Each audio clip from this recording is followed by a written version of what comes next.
La pluie tombait en rafales sur les rues sombres de Paris ce soir-là. Quand Antoine, trempé jusqu'aux os, se retrouva à la porte de l'appartement familial. Ses valises jetées à ses pieds par sa propre mère. Dégage. Pervers. Hurla-t-elle avant de claquer la porte. Laissant son fils unique, âgé de 24 ans, face à l'orage impitoyable qui semblait refléter la tempête intérieure qui le déchirait. Mais ce qui suivit fut encore plus inattendu, au lieu de s'effondrer. Antoine attrapa son téléphone et posta une vidéo brute sur les réseaux sociaux. Sa voix tremblante chantant une ballade d'amour interdite, qui en quelques heures devint virale et toucha des millions de cœurs. Antoine n'avait jamais imaginé que sa vie basculerait ainsi. Fils unique d'une famille bourgeoise du 16e arrondissement.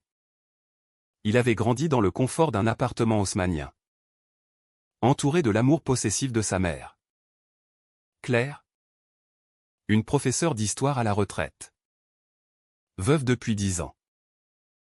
Son père, un avocat respecté, était décédé d'un cancer quand Antoine avait 14 ans, laissant Claire seule à élever leur enfant avec une rigueur presque militaire. Elle avait toujours vu en lui le prolongement de ses rêves inachevés, un garçon studieux, destiné à une carrière brillante en droit ou en médecine. Mais Antoine, avec ses cheveux noirs courts et ses yeux bleus expressifs, cachait un secret qui le rongeait depuis l'adolescence.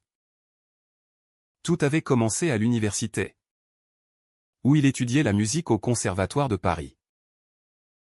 Là, il avait rencontré Julien, un étudiant en arts plastiques de 25 ans, aux cheveux blonds en bataille et aux yeux bruns chaleureux. Julien était l'opposé d'Antoine, extraverti, issu d'une famille modeste de banlieue. Il assumait ouvertement son homosexualité et vivait sa vie sans filtre. Leur première rencontre s'était produite lors d'un atelier interdisciplinaire, où Antoine composait une mélodie et Julien dessinait des portraits. Un regard échangé. Une conversation sur la vulnérabilité de l'art. Et bientôt, ils se retrouvaient à flâner le long de la Seine, partageant des rêves et des peurs. Au début, Antoine se convainquit que c'était une amitié profonde. Mais les battements de cœur accélérés, les touches accidentelles qui s'attardaient, le forçaient à affronter la vérité. Un soir, sous les lumières du Pont des Arts, Julien l'avait embrassé. Et Antoine avait répondu avec une passion qu'il n'avait jamais connue. C'était le début d'une relation clandestine, faite de rendez-vous volés dans des cafés discrets ou dans l'appartement de Julien à Montmartre.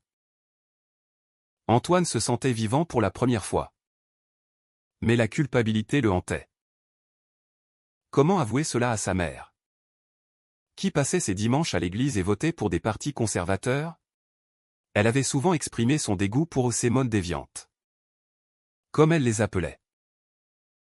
Les mois passèrent. Et la pression monta. Antoine jonglait entre ses études, sa relation et les attentes familiales. Claire remarqua son comportement distant, ses sorties nocturnes inexpliquées. Elle commença à poser des questions, à fouiller son téléphone. Un jour, elle trouva des messages tendres échangés avec Julien. La confrontation fut explosive. C'est une phase. Antoine, tu es influencé par ses amis décadents, cria-t-elle, les larmes aux yeux. Antoine, le cœur serré, tenta d'expliquer, maman. C'est qui je suis. J'aime Julien. Mais Claire, imprégnée de ses convictions religieuses et sociales, vit cela comme une trahison personnelle. Pas sous mon toit. Pas dans cette famille, répondit-elle. Et ce soir-là, sous la pluie, elle le mit dehors. Errant dans les rues, Antoine se réfugia chez Julien, qui l'accueillit les bras ouverts. On va s'en sortir, mon amour, murmura Julien en le serrant contre lui. Mais Antoine doutait. Sans ressources. Sans famille. Comment survivre? Il avait abandonné ses études pour se concentrer sur la composition. Rêvant de percer dans la musique. Julien, lui, travaillait comme graphiste freelance. Mais leurs revenus étaient modestes. Les jours suivants furent un tourbillon d'émotions, colère contre sa mère. Peur de l'avenir. Et un amour renforcé par l'adversité. Pourtant, la vidéo postée impulsivement changea tout. Chantant l'hymne à l'amour d'Édith Piaf avec une voix rauque et émouvante. Antoine raconta son histoire en légende, jeté dehors pour qui je suis. Mais l'amour n'est pas un crime. Les likes affluèrent. Les partages se multiplièrent. Des influenceurs LGBT la relayèrent. Et bientôt, les médias s'en emparèrent. Un journal en ligne titra « Le cri du cœur d'un jeune gay parisien émeut la toile ». Antoine se réveilla célèbre. Mais terrifié. Que allait penser Claire? Et Julien? Jaloux de cette attention soudaine? Les appels affluèrent, des associations LGBT proposaient du soutien. Des producteurs musicaux voulaient le rencontrer. Antoine hésita. Mais Julien l'encouragea, c'est ta chance de transformer la douleur en quelque chose de beau. Ensemble, ils décidèrent d'accepter une interview sur une chaîne nationale. Assis côte à côte, ils parlèrent de leur amour. Des discriminations familiales. La France, pays des droits de l'homme, réagit avec un mélange d'empathie et de controverse.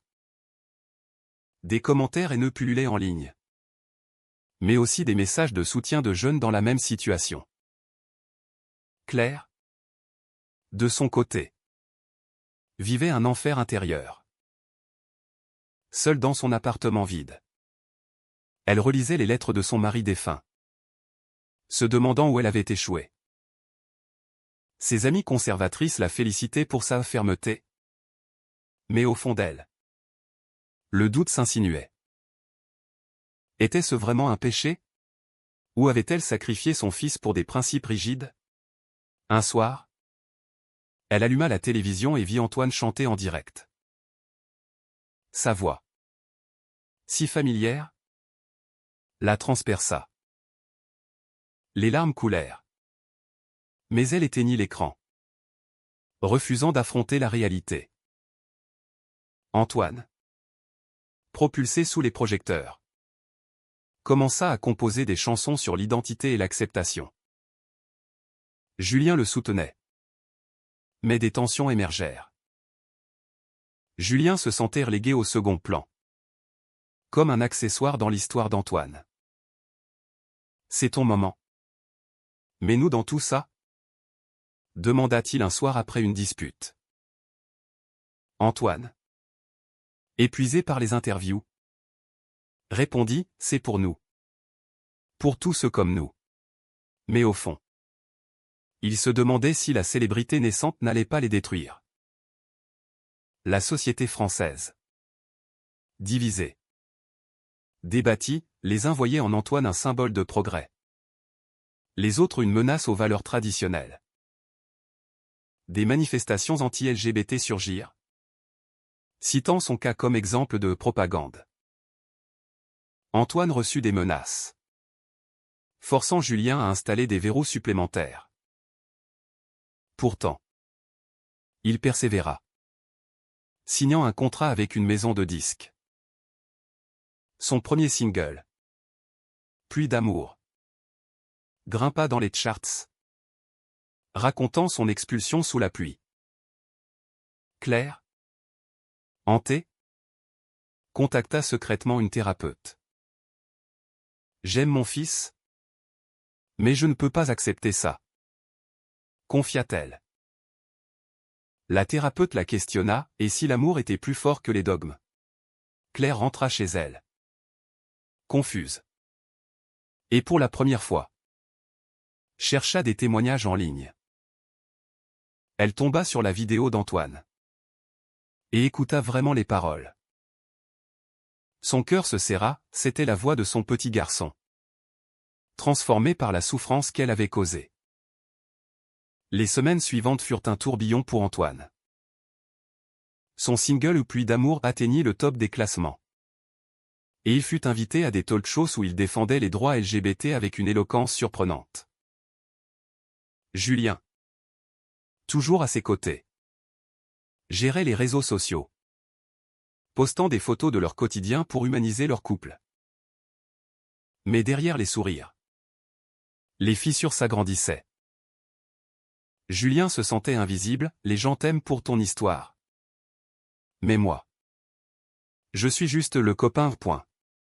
Antoine, submergé, promettait de changer. Mais les engagements s'enchaînaient. Claire, de son côté, luttait contre ses démons. Elle rejoignit un groupe de soutien pour parents d'enfants LGBT. Recommandé par sa thérapeute. Là, elle rencontra d'autres mères qui avaient traversé les mêmes tourments. J'ai perdu ma fille pendant des années à cause de mon orgueil. Confia l'une d'elles. Claire pleura. Admettant sa peur, j'ai été élevée comme ça. L'Église. La société. Comment changer? Mais les témoignages l'ébranlèrent. Un soir, elle envoya un message anonyme à Antoine via les réseaux, « Je suis désolé. » Il ne répondit pas. Ignorant l'expéditeur. La tension culmina lors d'un gala de charité pour les jeunes LGBT sans abri. Antoine y chanta. Ému par les histoires similaires à la sienne. Julien. Dans le public, applaudit. Mais son cœur était lourd. Après l'événement, un producteur influent approcha Antoine, « Tu as du talent brut. On pourrait faire de toi une star internationale. Mais il faut polir l'image. Ton couple. C'est touchant. Mais peut-être trop militant. » Antoine refusa net, « Mon amour n'est pas négociable. » Mais les mots semèrent le doute. Julien. Entendant la conversation. Explosa plus tard, « Tu vois? Même dans ton monde. On est un problème. » Antoine. Frustré. Riposta, « C'est pour ça qu'on se bat. Pour changer les mentalités. » La dispute dégénéra en cri. Julien accusant Antoine d'être obsédé par sa célébrité. Avant, on était juste nous. Maintenant, c'est le show. Antoine. Les larmes aux yeux. Admis, j'ai peur de tout perdre sans ça. Ils se réconcilièrent dans les bras l'un de l'autre. Mais la graine du doute était plantée. Pendant ce temps, Claire affrontait ses propres conflits. Son frère. Un prêtre conservateur. L'appela, « Ne cède pas. Claire. C'est une épreuve de Dieu. » Mais elle up. Enragée. Elle décida de rencontrer Antoine en personne. Elle se rendit à un concert secret qu'il donnait dans un petit club de Bastille. Caché dans la foule. Elle le vit sur scène. Rayonnant. Chantant des paroles qui semblaient lui être destinées, « Maman. Pourquoi la pluie tombe-t-elle sur nos cœurs ?» Les larmes coulèrent. Et elle partit avant la fin. Bouleversée. La société bouillonnait. Des débats télévisés opposaient activistes LGBT à des figures traditionnalistes. Antoine devint un porte-parole involontaire. Invitant à l'empathie. Mais les backlash étaient violents, des manifestations devant son immeuble. Des insultes en ligne. Julien. Protecteur. Insista pour qu'ils embauchent un garde du corps. On ne peut pas vivre comme ça, dit-il. Antoine acquiesça. Mais se sentait prisonnier de sa propre histoire. Un tournant arriva quand Antoine reçut une offre pour participer à The Voice France. Les coachs, touchés par son parcours, le voulurent dans leur équipe. Julien l'encouragea, c'est ton rêve. Mais en coulisses, les pressions montèrent. Un coach murmura, ton orientation. C'est vendeur. Mais évite les détails trop personnels. Antoine se rebiffa intérieurement. Mais garda le silence pour l'opportunité. Claire, suivant l'émission, vit son fils briller. Sa voix, pure et émouvante, fit pleurer les juges. C'est mon garçon, murmura-t-elle à l'écran. Elle contacta l'émission anonymement, espérant un rapprochement. Mais Antoine, ignorant tout, avançait. Lors des battles, il chanta un duo avec un autre candidat gay, symbolisant la solidarité. Julien, dans le public, se sentit fier mais jaloux, il y a une connexion là. La jalousie s'insinua. Julien fouilla le téléphone d'Antoine, trouvant des messages ambigus avec un producteur. C'est professionnel, défendit Antoine. Mais Julien, blessé, parti une nuit, j'ai besoin d'espace. Antoine, dévasté, composa une chanson sur la trahison, qui devint son hit suivant. Claire, apprenant la rupture via les tabloïds, se décida enfin. Elle envoya une lettre à Antoine, mon fils. J'ai eu tort. Parlons. Mais Antoine, en pleine tourmente, l'ignora, se concentrant sur la compétition. Il gagna les cœurs du public, mais perdit Julien, qui déménagea temporairement chez un ami. Les mots tinrent et pesaient lourd. Antoine se questionnait, avait-il sacrifié son amour pour la gloire? Était-ce une revanche contre sa mère? Ou une vraie vocation? Julien, de son côté, regrettait sa jalousie mais craignait d'être effacé. Claire, en thérapie, apprenait à déconstruire ses préjugés, lisant des livres sur l'homosexualité et la Bible. Le climax approcha avec les demi-finales de l'émission. Antoine choisit de chanter une composition originale sur le pardon familial. La nation retint son souffle. Julien, regardant de loin, pleura. Claire, dans son salon, composa le numéro de son fils. La demi-finale de The Voice fut un moment pivotal. Antoine, sur scène sous les projecteurs aveuglants, entonna pardon sous la pluie. Une ballade déchirante sur la perte et la rédemption. Sa voix, chargée d'émotions brutes, fit vibrer le public. Les coachs, debout, applaudirent, l'un d'eux déclara, tu n'es pas seulement un chanteur. Tu es une voix pour une génération. Les votes affluèrent, propulsant Antoine en finale. Mais en coulisses, il s'effondra. Seul, regrettant Julien. Julien, dans son appartement temporaire, zappa sur l'émission par hasard. Voir Antoine vulnérable raviva ses sentiments. Il envoya un message, « Je suis fier de toi. » On parle? Antoine répondit immédiatement, « Viens. » S'il te plaît. Ils se retrouvèrent dans un café discret. Larmes et excuses fusant. J'ai été idiot. Jaloux de ton succès. Admis Julien. Antoine confia, sans toi. Ça n'a pas de sens. Ils se réconcilièrent. Plus fort. Décidant de naviguer la célébrité ensemble. Claire. Inspirée par la performance. prit son courage à deux mains. Elle se rendit à l'adresse d'Antoine. Trouvée via les médias. Devant la porte. Elle hésita. Mais frappa. Antoine ouvrit. Stupéfait. Maman? Claire? Les yeux baissés. Murmura, je suis venu m'excuser. J'ai eu tort. Tellement tort. Antoine. Le cœur battant. La fit entrer. Julien. Présent. Observa en silence. La conversation fut longue et douloureuse. Claire raconta son éducation rigide.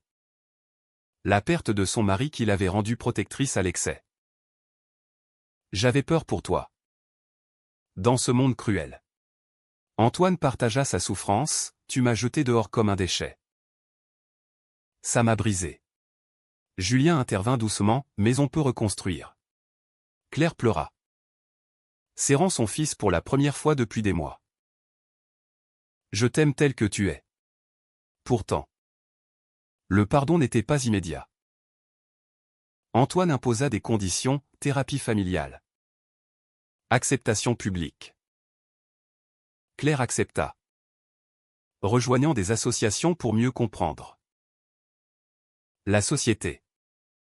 Suivant l'évolution via les interviews d'Antoine. Se divisa davantage. Des conservateurs accusèrent Claire de faiblesse. Tandis que les progressistes la saluèrent comme exemple de changement. Antoine. En finale. Dédia sa performance à sa mère et à Julien. Il chanta une chanson sur l'unité familiale. Touchant la nation. Les votes le couronnèrent vainqueur. Les médias titrèrent « De la rue à la gloire, l'histoire d'Antoine émeut la France ». Mais la victoire avait un prix, des paparazzis envahirent leur vie. Forçant des choix. Julien. Sentant la pression. Proposa « Partons un temps. » Loin des caméras. Antoine. Tenté. Refusa « J'ai une plateforme pour changer les choses. » Cela raviva les tensions. Lors d'une interview. Un journaliste vicieux demanda « Votre mère vous a-t-elle vraiment pardonné? Où est-ce pour l'image ?» Antoine défendit Claire. Mais douta intérieurement. Claire, de son côté, affronta son entourage. Son frère le prêtre la désavoua, tu trahis nos valeurs. Elle riposta, l'amour n'est pas une trahison. Elle coupa les ponts. Choisissant son fils. Mais la solitude la frappa. La forçant à questionner ses croyances profondes. Un scandale éclata quand un ex de Julien, jaloux, révéla des détails intimes au tabloïd. Julien m'a quitté pour la gloire d'Antoine. Les rumeurs de trahison enflèrent. Antoine confronta Julien, c'est vrai? Julien admit une brève liaison passée. Mais jura fidélité. C'était avant nous. Antoine. Blessé. Douta, comment te faire confiance maintenant? La crise les mena au bord de la rupture. Antoine annula des apparitions. Se réfugiant chez Claire. Mère et fils reconstruisirent leurs liens. Parlant des nuits blanches. Claire confia, j'ai prié pour ton bonheur. Pas pour te changer. Antoine pleura, merci. Maman. Julien. Dévasté. Tenta de reconquérir Antoine avec une lettre, notre amour vaut plus que les ragots. Antoine. Après réflexion. Accepta une rencontre. Ils discutèrent des sacrifices, gloire vs intimité. On choisit nous. Décida Antoine. La société débattit, était-ce une vraie rédemption? Ou un show médiatique? Des psychologues analysèrent les conflits familiaux LGBT. Soulignant les dommages des préjugés. Antoine. Fort de ses épreuves. Prépara un album sur les thèmes de l'acceptation. Claire apparut dans un documentaire avec lui, témoignant de son évolution. Julien, co-auteur des visuels, trouva sa place. Mais un ultime twist survint, un groupe conservateur lança une pétition contre Antoine, l'accusant de corrompre la jeunesse. Des menaces physiques forcèrent une protection policière. Antoine se questionna, valait-il la peine de continuer? Face aux menaces grandissantes, Antoine prit une décision radicale, il organisa un concert gratuit place de la République. Symbole de liberté. Pour promouvoir l'égalité. Julien et Claire l'accompagnèrent sur scène. Un front uni. La foule, diverse, chanta avec lui, transformant la peur en espoir. Les médias couvrirent l'événement comme un tournant culturel. Pourtant, les répercussions personnelles furent intenses. Julien, traumatisé par les harcèlements, confia « J'ai peur pour nous ». Antoine, déterminé, répondit « C'est pour ça qu'on ne lâche pas ». Claire, fière mais inquiète, ajouta « Je ne te perdrai plus ». Leur trio devint un symbole. Mais à quel prix? L'album d'Antoine, Voix brisée, sortit et fut acclamé. Les chansons exploraient les conflits intérieurs, la honte internalisée, les choix moraux. Une piste dédiée à Claire, Mère sous la pluie, fit pleurer des auditeurs. Julien illustra la pochette, un portrait réaliste de leur couple sous un ciel clair. La société évolua lentement. Des lois sur la protection LGBT furent débattues au Parlement. Citant l'histoire d'Antoine, des parents contactèrent Claire pour conseil, formant un réseau de soutien. Mais les opposants persistèrent, organisant des contre-manifestations. Un soir, après un concert, Antoine reçut un appel anonyme « Tu paieras pour ta perversion ». Paniqué, il renforça la sécurité. Julien proposa « Quittons Paris. Recommençons ailleurs ». Antoine hésita et abandonna la lutte. Leur relation testa ses limites, avec des disputes sur les priorités. Claire, médiatrice, organisa une retraite familiale en Provence. Là, loin des caméras, ils parlèrent cœurs ouverts. Antoine admit ses erreurs, j'ai utilisé ma douleur pour la gloire, au détriment de nous. Julien confia sa vulnérabilité, j'ai peur d'être laissé derrière. Claire partagea, j'ai sacrifié mon fils pour mes peurs, ne faites pas pareil. La retraite scella leur lien.